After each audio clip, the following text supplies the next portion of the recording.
Dengan kisah Fabaran Sufi Labuhan Haji Ya Allah Tanah ulama Di Sinan Makam Syekh Mudawari yang amat sufi ya Allah lagi mulia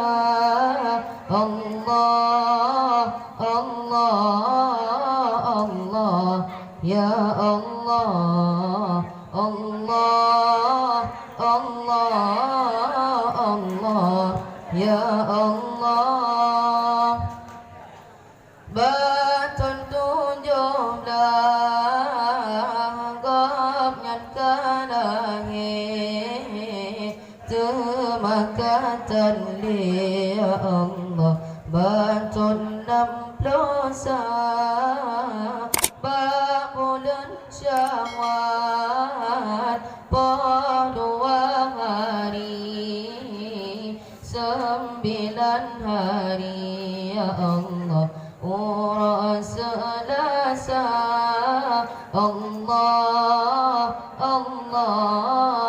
Allah ya Allah Allah Allah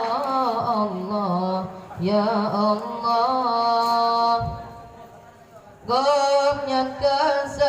sakit Katrik karawi Badadum gobi ya Allah Meganda-ganda Menjanjanda Rahat babat ilih Sayang bukan le ya Allah Abu ya kita Allah Allah Allah ya Allah Allah Allah Allah ya Allah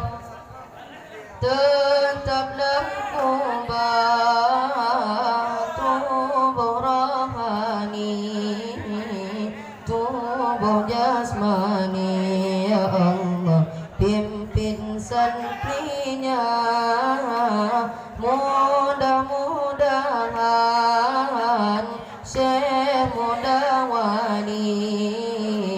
bersama Nabi ya Allah dalam syurga.